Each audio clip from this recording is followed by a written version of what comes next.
welcome to the PetiteKnits podcast. I'm Kat, and this is a monthly podcast where I chat about all the knitting I've been up to for the past month. And I'm currently coming to you from Vancouver, Canada. It's a nice, warm, sunny evening. Well, warm might be a bit of a stretch, but it's definitely a sunny evening.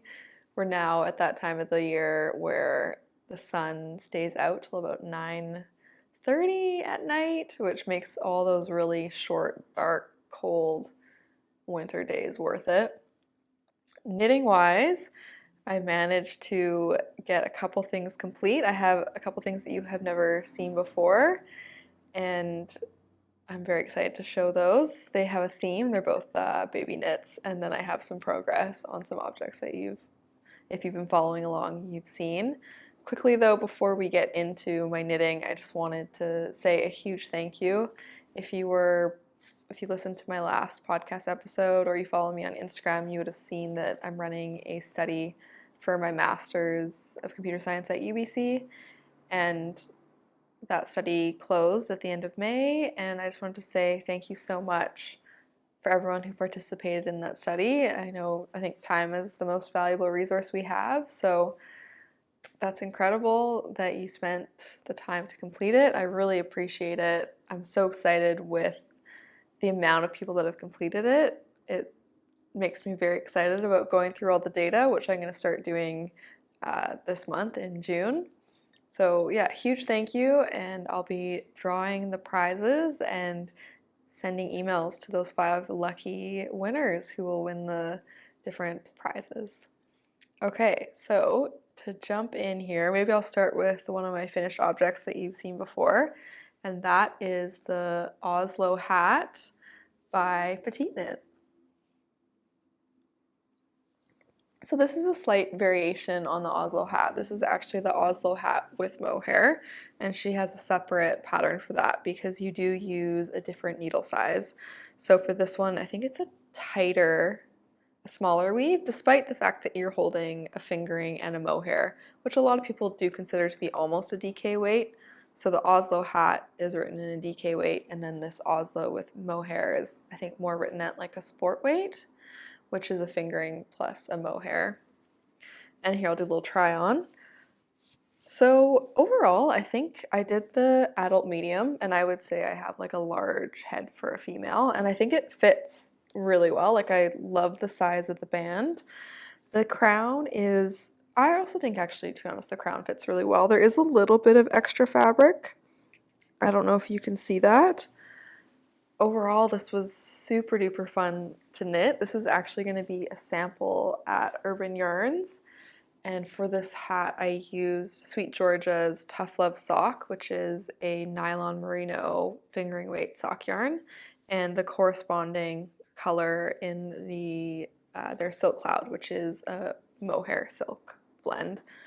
I absolutely love this yarn. I've used the Tough Love sock in sock projects before, but I was surprised how much I liked the mohair. Originally, when I was like the mohair in the skein itself. Oh, I wonder if I have the skein. Let me go grab that. All right, I got the skeins. So this is how much yarn I had left. This was a 100-gram ball, and then this was a 25-gram skein of mohair. So originally when I was winding this mohair, it almost had felted together. So when I was using the Swift, I had to kind of pull the yarn away. And I was worried about the state of the fluffiness, since I was seemingly kind of like ripping it from the skein to wind it into this little ball. But it's been super duper fluffy. I've really loved the halo and the softness, and I also really like the color. So this yarn is hand dyed, but in my opinion, it has just the right amount of like variation within a skein. So whenever you have a hand dyed yarn, you will have like light to dark, or sometimes they'll add depth through like a little bit of different colors. So, and typically I'm not a huge fan of, well, I am not a huge fan of any sort of variation speckling. That was something that I did really love when I first started getting into yarn, but now as I'm trying to find things that I really want to wear, I noticed that I love wearing solid colors, hence I'm wearing a blue shirt right now, and you might notice that whenever I film, I'm typically in like a white shirt or a black shirt. and now I've kind of transitioned my knitting to match my wardrobe, and that's why I've kind of a little bit navigated away from hand-dyed yarns. I do, though, love a good solid hand-dyed yarn, and Sweet Georgia does a great job of this.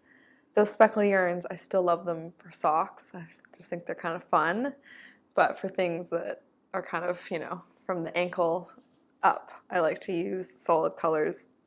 With this hat, it does fit pretty darn well. I'm pretty happy with it, and I do love the fact that it's a triple brim. The one thing that I'm not a huge fan of is the way the crown shaping is done. I think if I were to do this hat again, I would do a more gradual crown shaping. As it is, it's quite quick, and actually there's, I don't know how easy it's gonna be able to see, but there's almost like puckering. Let me go like, there's just like a little bit of puckering around where the decreases happen, I think because it is so rapid. And then also I think because it's so rapid, the hole when you're like bringing the top together is a little bit large. So if I were to do this again, I would just decrease a little bit slower, maybe start the decreases a bit earlier, and then do one every round for a bit longer. Because I think if I remember correctly, you do one every round, and then very quickly I believe you change to doing them every round, and that kind of gives you that curved head. I really do love the look of this hat. I could see myself making another one of these. So this is going to be a sample in the store, which means that it'll be in the store for 6 months before I can wear it. I had originally planned on having this done for the beginning of May so that I could have it all winter, but I'll be picking this up in January most likely. Overall though, awesome, fun pattern, very enjoyable. There is a lot of stockinette because it is a triple brim, so you knit this length twice. And since it is sport weight, it is a lot of knitting. I do find though that I like that look of the tightly woven yarn.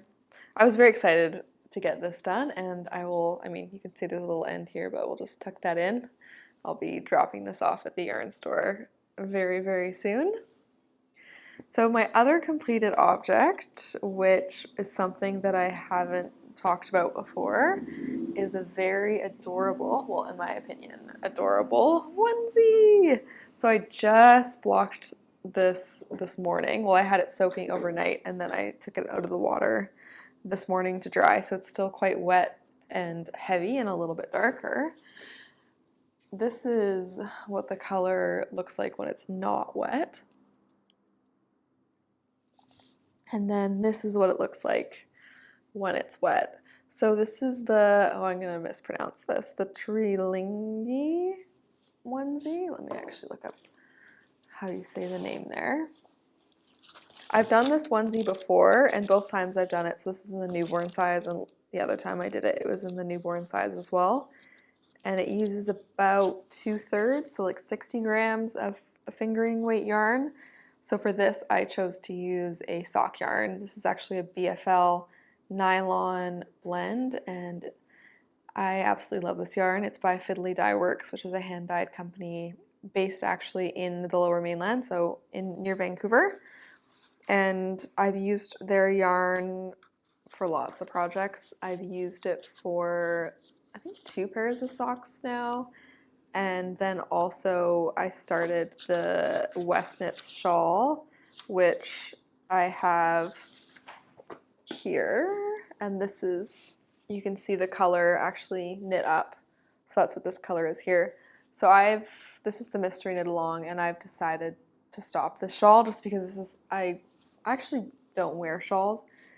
And I originally decided to join the knit along so that I could learn new techniques, which I did. I mean, this was a lot of fun, but this is about, I think, over 40 hours of knitting. I want to say this is almost like 50 or 60 hours of knitting.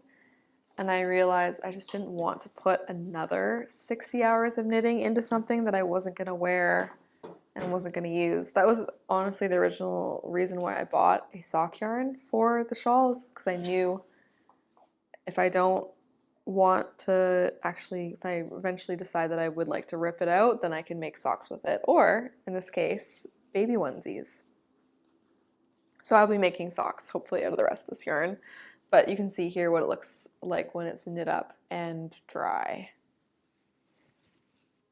And here, I'll just pull this up. So I did get the name there. It's the Tiriltunge newborn onesie, and it's by Shaya, SHJA. As usual, all the things I talk about I will link below. So I'll have a link to the designer and her pattern. So like I said, I've done this once before, and this is my second time doing it, and I just think it's absolutely adorable. As you can see, it's tiny, so this is the newborn size, and the idea is kind of as you're leaving the hospital, you have this warm little onesie to put your baby in. So this is a gift for my friend who is due at the end of August, and she's having a baby girl. I think this pattern is so adorable. As you can see, I have a few little ends to weave in, but it's got a lace front, and then it has these cables on either side, which add a really, really cute detail, and they're also on the back on either side of the lace. And then it's knit from the top down, and you knit the yoke as you normally would on a sweater, and then you put the sleeves on hold, and then you continue. As you can see, it is knit flat, so you do have to purl on the other side, and then you do a button band. So the first time I did this, I actually chose not to add buttons, and then I hand stitched in a snap band instead, but this time I decided to do buttons just because I've heard that newborns are pretty docile in the sense that they're like pretty just sleeping a lot, snoozing, and fairly easy to fit into, to get into onesies. So I figured it's okay to have buttons. Apparently it's a less finicky time, I'm not sure.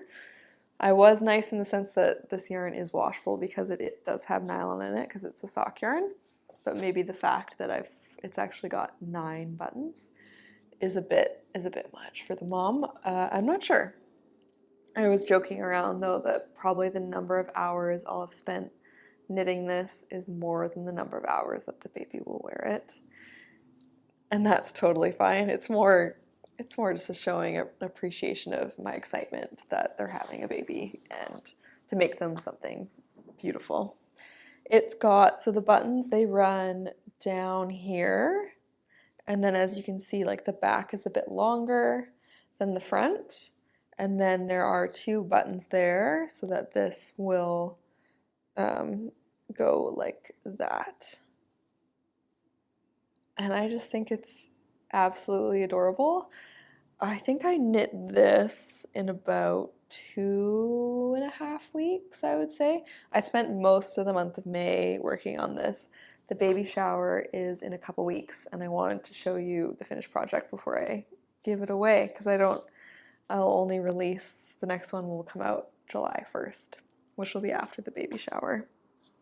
One thing I did change from the pattern is the pattern just has a regular bind off on the sleeves, but I found that I was thinking, you know, when you're trying to get a baby's arm through this tiny sleeve, you're gonna want to be able to really open the sleeve. So rather than doing the bind off they suggested, which I started with the bind off they suggested, which is just the regular bind off where you knit 2 stitches and you pull the other stitch over the back stitch over the front one, knit another stitch, pull the back stitch over the front one. I did that first, it was too tight. Then I did that again, going up to the body needle size, it was still too tight. And then I did Jenny's surprisingly stretchy bind off for the little sleeves, and see, now I've got this wonderfully stretchy sleeve so that hopefully the mom can go in there and help move the arm if necessary. Jenny's bind off, what you do is you actually add a whole nother round, like you do a yarn over before every time that you like knit or purl the stitch, and that gives you an extra kind of bit of yarn, you still do pull that yarn over the stitch, like rather than binding off one stitch, you'll then be binding off 2 stitches, the stitch before and the yarn over before you did the knit or the purl. But that extra fabric really does give it quite a bit of extra stretch. This is the second time I knit this pattern, and it definitely won't be the last. There is one confusing part in the pattern, and that is how to do the decreases on the front. I don't remember if there was a Ravelry person that explained it well, but I've decided that in June I'm going to move all my notes from my project book, and I'm going to update all my patterns on Ravelry, because I haven't done that, I think, definitely all this year, and not for a long time. So I have a couple patterns.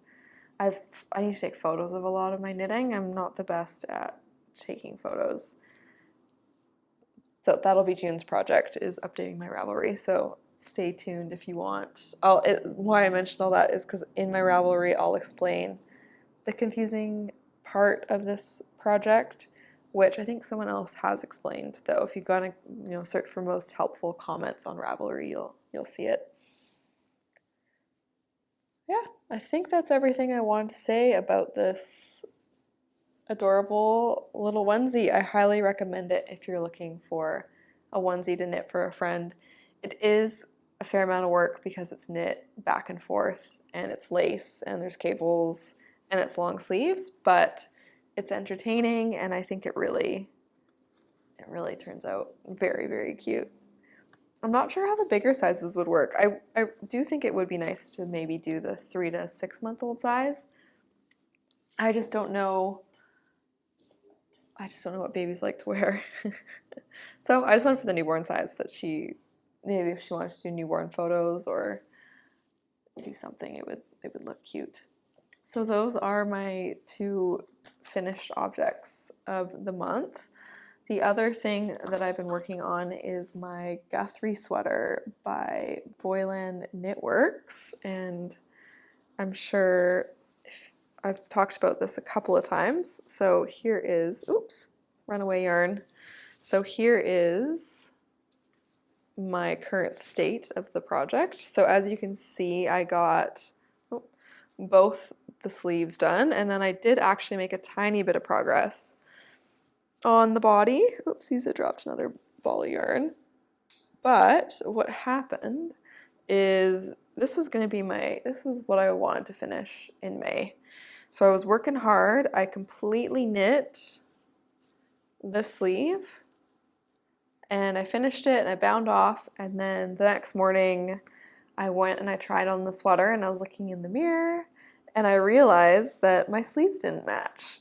And I was like, oh, that's kind of odd that they don't match. So one sleeve was shorter, and then the cuff on the other sleeve, the longer sleeve, the cuff was looser.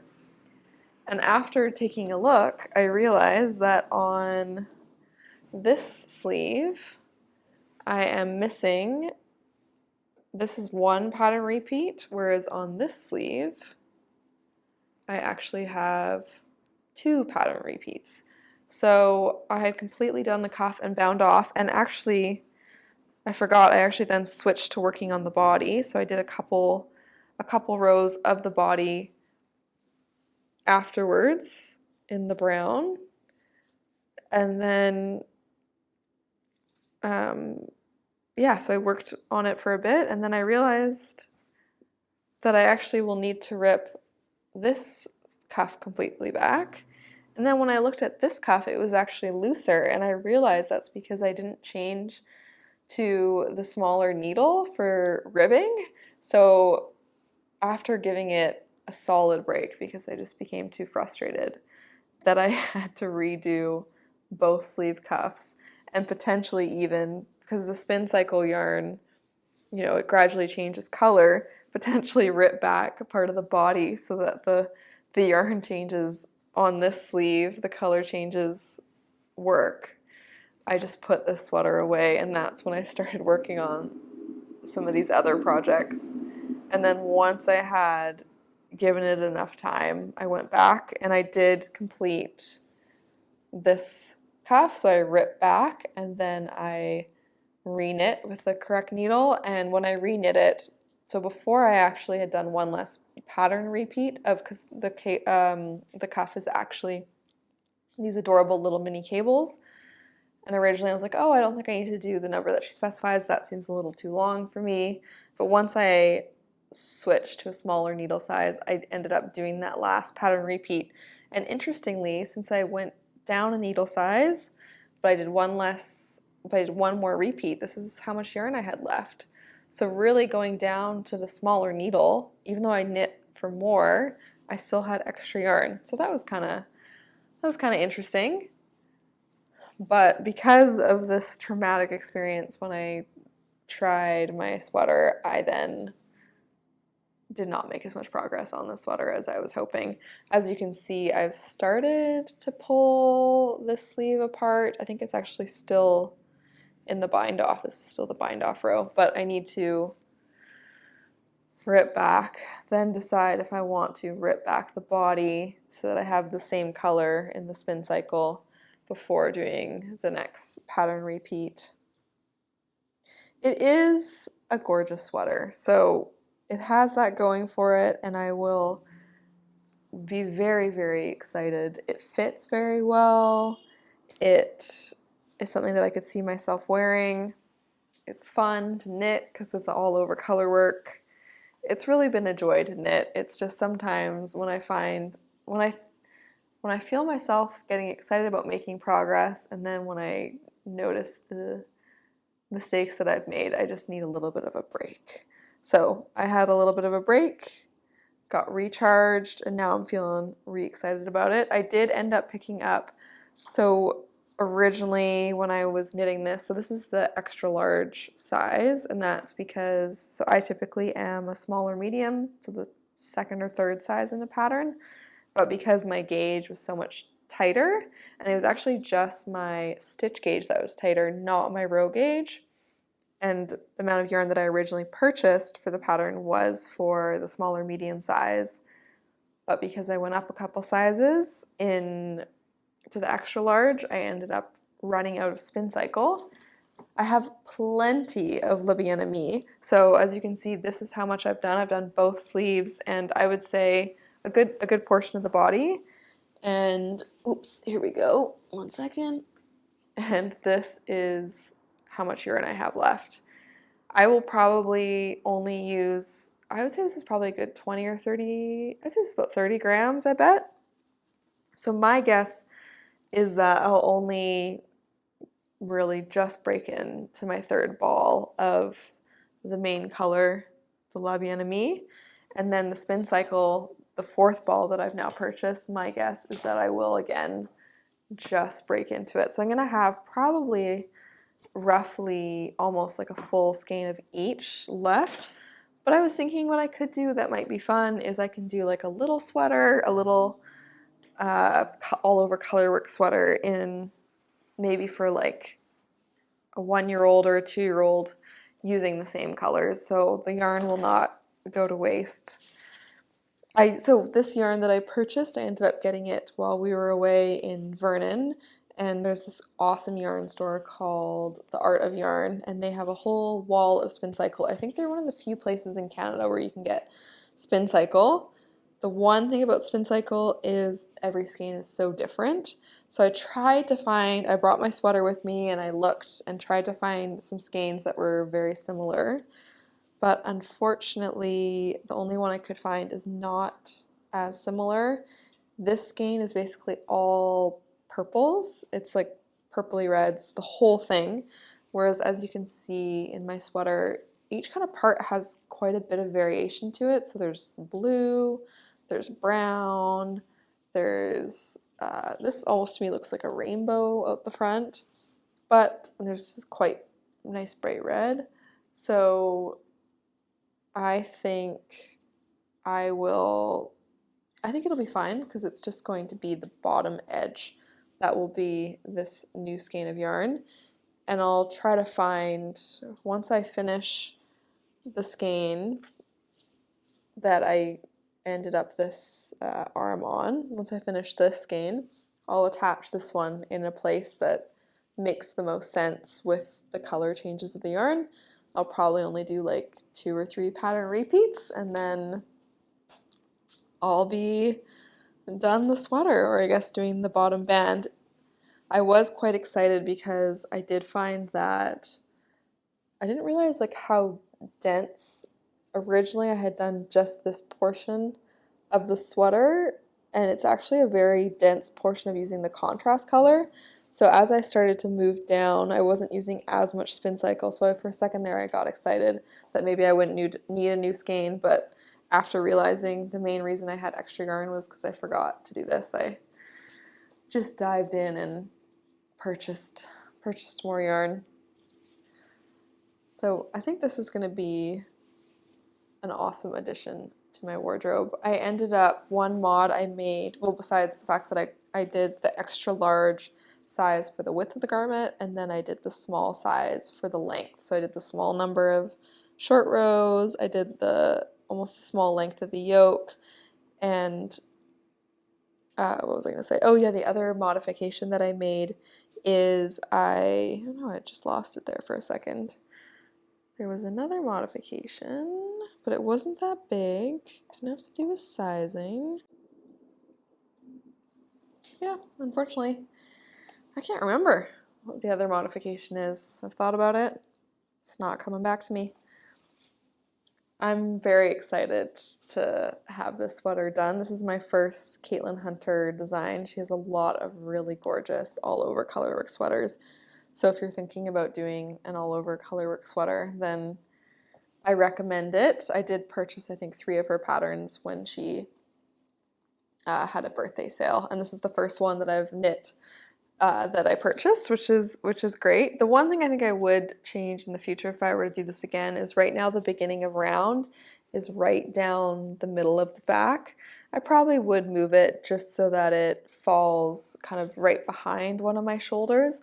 Luckily, the color work is really well designed, so the beginning of round mainly hits in where the main color is, not the contrast color, so it doesn't really distort the shapes as much. But something like this, you can see it just doesn't look as clear as this as an X, and that's just because it's where the beginning of round is.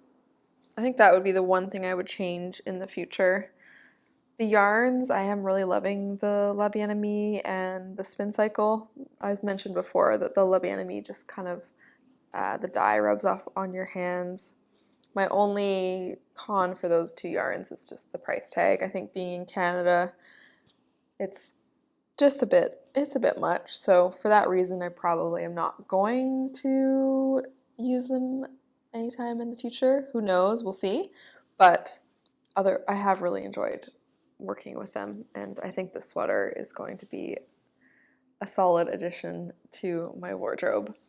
So the last thing that I started while I was just putting the Guthrie sweater in the corner, and that is the Pengweeno. So that is a, oopsies, here we go. It's a sweater by Stephen West. It's a very fun, funky design. So this is another pattern that I've had in my library for probably years. I've always wanted to knit it, and my goal was to use scrap yarns. And this is how much I've done. So this is the back of the little jacket, and then this is the welts that are on the side, and then, oops, this is upside down. And then this is the underarm portion here. Ironically, I'm not really using my scraps.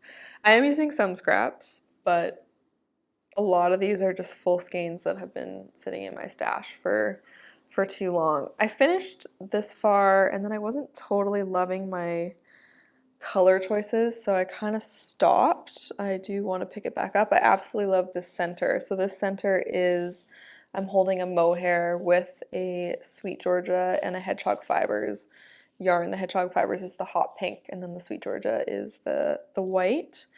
These welts this is actually seed stitch, so that's where you knit one, purl one all the way across, and then on the way back you just flip. So anything that you were knitting before, you now do a purl stitch, and then it creates this fun seed pattern. I do love Stevens West knits the patterns for their unique construction and very unique designs. So the shawl that I showed before was my first pattern that I've done, and then this is the second one that I'm doing by him. And they're very well written and clear and concise. I've always wanted to do a welt, so I was very excited to do the welt. So this is what a welt looks like on the right side. And then on the wrong side, surprisingly, it's actually just completely flat, which isn't what I would have expected. So what you do is you knit maybe, I think it was like 1.5 inches or something of fabric. He says the number of rows. And then on that last round, what you do is you knit, you pick up a stitch on the inside. So one of the purl bumps, you pick it up, and there you can see that there's like 2 purl bumps. I don't know if you're gonna be able to see that.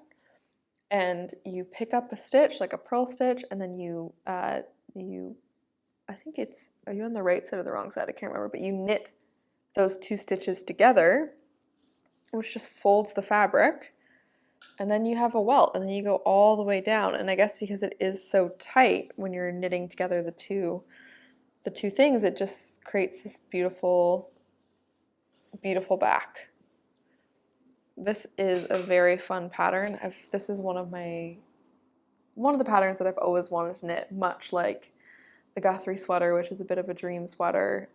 This is also very much so a dream sweater. I can't remember what size I created. I want to say that I did a toddler size. Oh yeah, I did the 1 to 2 year old size, just because I thought it'd be fun for it to be a bit bigger.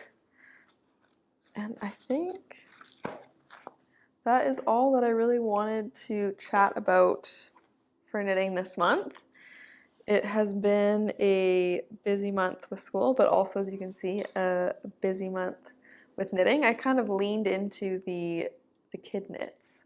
So this is the second or third kid knit that I've made in the last 2 months, but it's been fun. It's mainly whenever I have someone who is due or they get pregnant, I try to make an object, and normally the first object I knit I don't like, so then I just start casting on all sorts of other ones, which leads to way too many works in progress.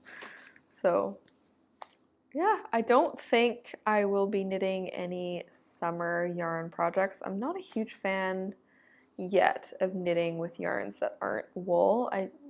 Something I do want to explore in the future, but I won't be doing that this summer. I'll mainly be focused on wrapping up the projects that I've kind of been chatting about for the first half of the year. Oh my gosh! Oh no, the first half of the year is the end of June. I got 1 more month before the end of the first half of the year. And then the second half will probably be just completing all these projects. Awesome. Well, thanks so much for stopping by. As always, I appreciate you taking the time to listen, and I hope you have a wonderful June. Until next time, bye.